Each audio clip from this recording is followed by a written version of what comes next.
On December 27th, 2005, a little show called Ben 10 premiered on Cartoon Network, an action/science fiction show featuring 10-year-old Benjamin Kirby Tennyson as he fights robot and alien wrongdoers with the help of a device called the Omnitrix, a watch from outer space that can turn Ben into 10 different aliens, at least to start out with.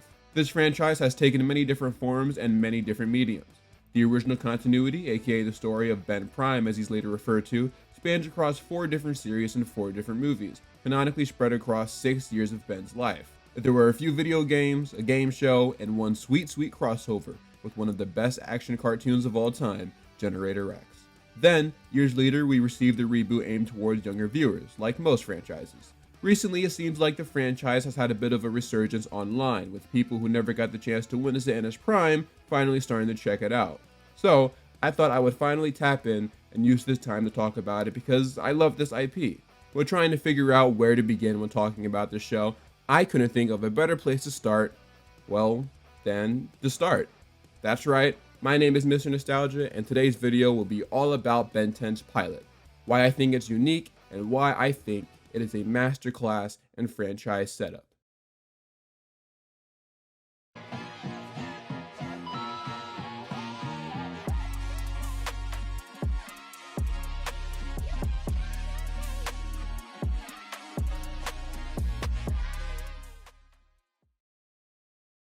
To me, the pilot of Ben 10 isn't just any old pilot. It is literally the launching point for the entire franchise, which, if you really think about it, does not happen a lot. I mean, really, look at franchises like Scooby-Doo, Transformers, Ninja Turtles. All of them don't really have first episodes that you almost need to watch in order to understand the plots. With the franchise relying so heavily on this one episode to set up everything else, I'm going to spend my time breaking it down and examining everything that it teases for not only that show, but all of the other ones that come after it. So without any further ado, let's get into it. Oh yeah, by the way, this video contains light spoilers for the Ben 10 franchise, so just so you know. The episode starts off with a battle in space involving 2 ships. We're then introduced to Vilgax, who becomes not only the villain for season 1, but basically the villain for the entire show. His main goal is to hunt down the Omnitrix and says that no one will be able to stop him from getting it. And then literally, in the next shot, we meet the kid that stops him from getting the Omnitrix, aka Ben 10. We're then hit with the intro, which, I mean, come on man, it's a banger.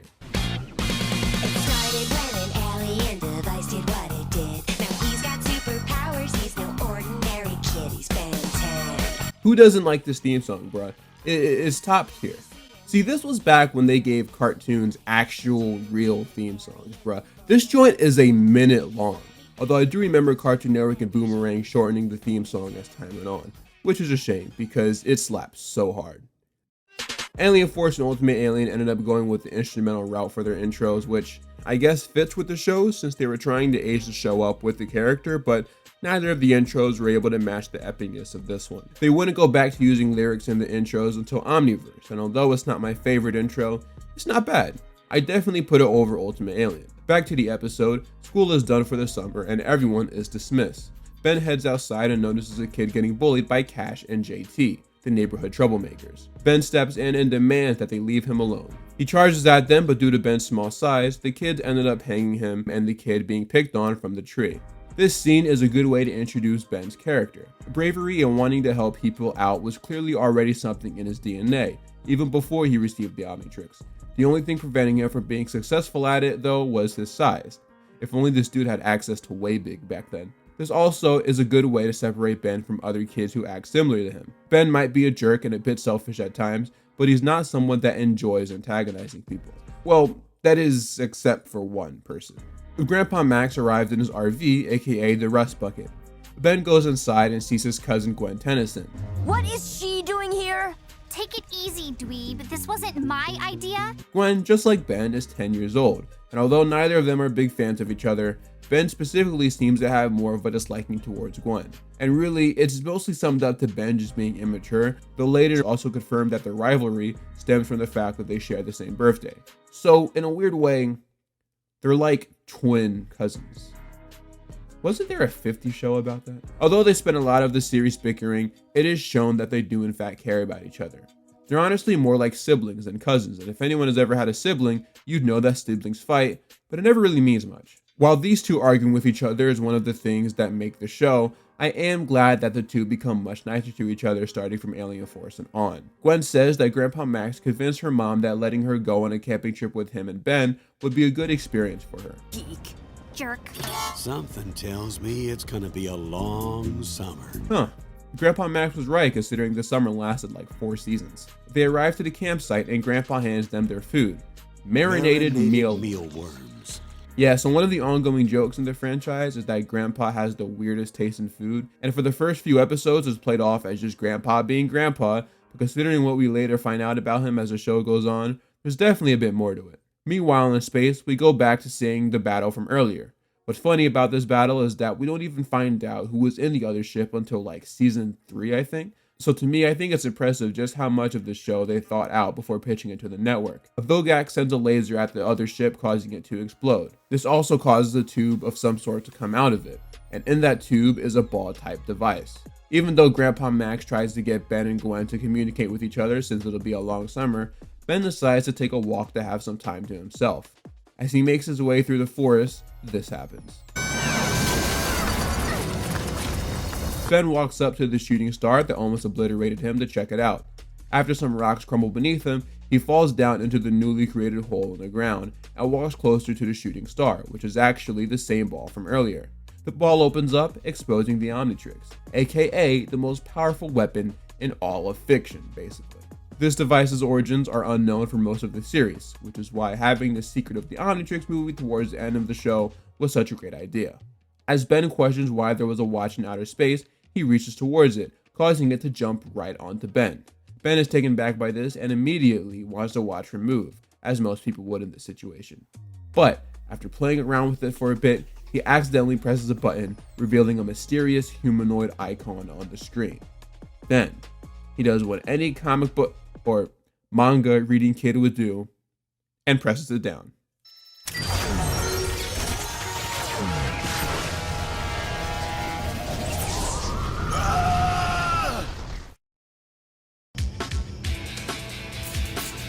Oh man, I'm never gonna get this thing to work.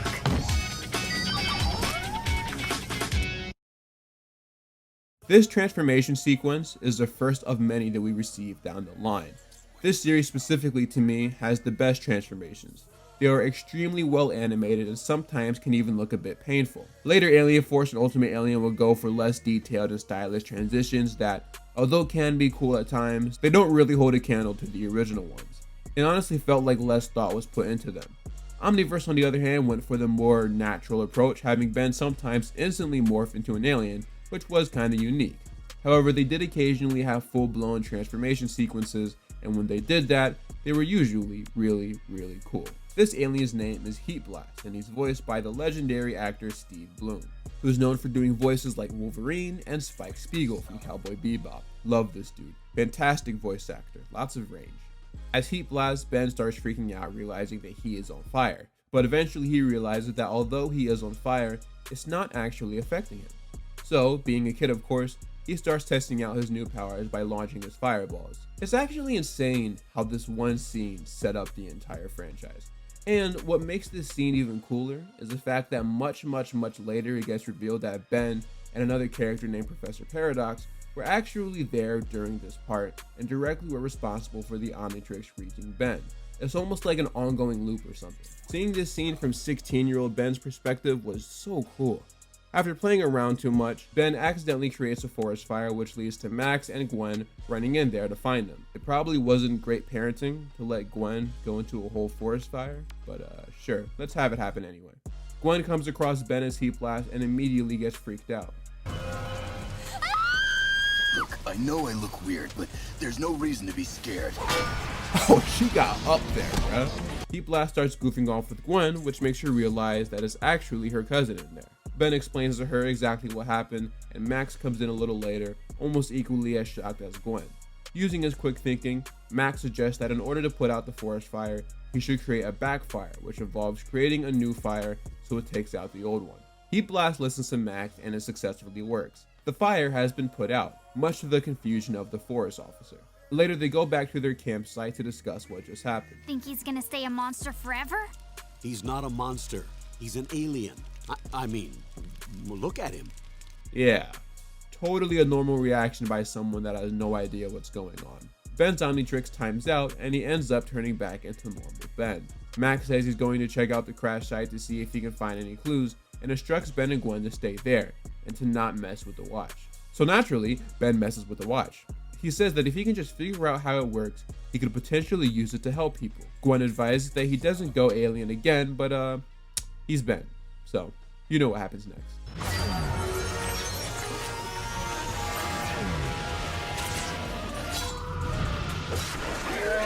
Ben turns into yet another alien, this time being Wildmud, voiced by, well, he doesn't really have a voice. Not yet, at least.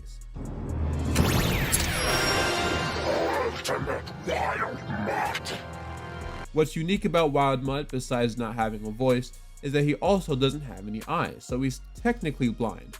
But similar to Marvel Comics' Daredevil, Wildmud uses his other senses to guide him where he needs to go. So when Gwen attempts to swat him, he's able to dodge it. Then he goes off to explore the forest. I'm gonna tell Grandpa that you turned into some freaky animal monster thing and went swinging around the forest when he told you not to. Shut up, Gwen. You're trying to be Candace from Phineas and Ferb so bad. You got the red hair, annoying voice, and everything. Wildmud continues to explore the forest until he spots a robot drone attempting to kill him. This drone is actually something we see earlier in the episode, and it was sent by Vilgax to hunt down the Omnitrix. Since Ben is the one wielding it currently, it's after him. But fortunately, Wildmud is extremely agile and strong, so when he hops onto the robot, he's easily able to tear it to bits. But unfortunately, while he's on top of it, the Omnitrix times out, causing Ben to turn back to normal. Oh, not good.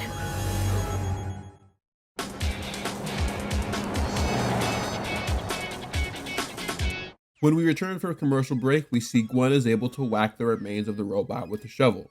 See? They do care about each other. Max chastises Ben for using the watch even though he told him not to. Ben apologizes but says that he did at least figure out how it worked.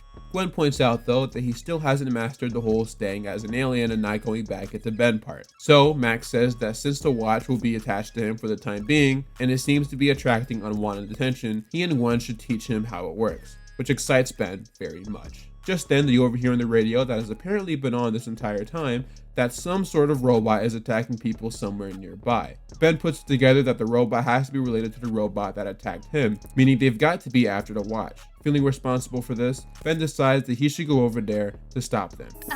You? What are you gonna do about it, Tennyson? Has she not been watching the show? Or... The Grandpa Max drives them over to the scene of the crime, and Ben messes around with the Omnitrix, eventually choosing an alien.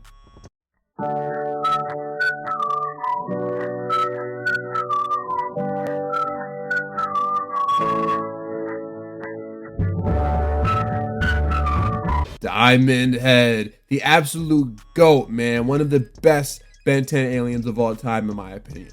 Diamond Head is that cool dude in school that everyone is friends with just because of how well liked he is. How could you not like him?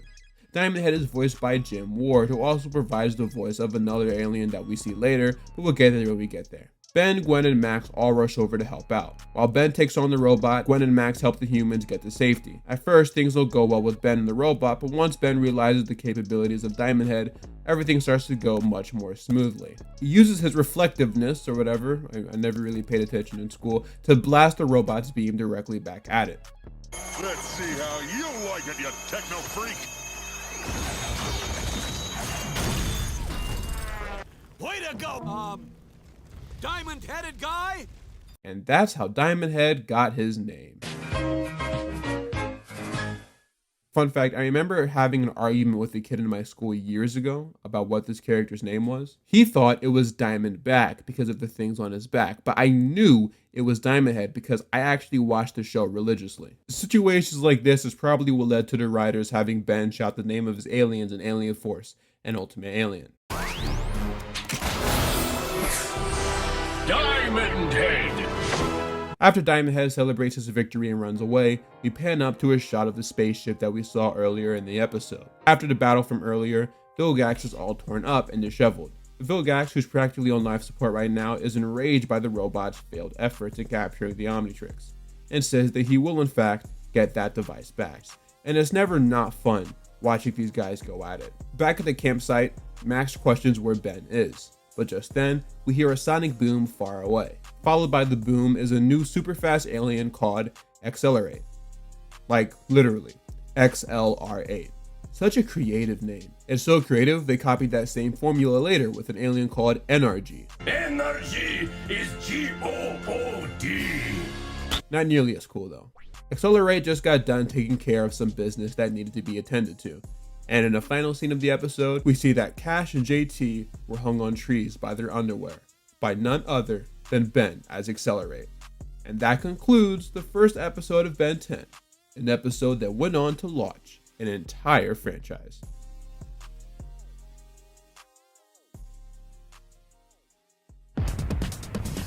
My turn. My turn.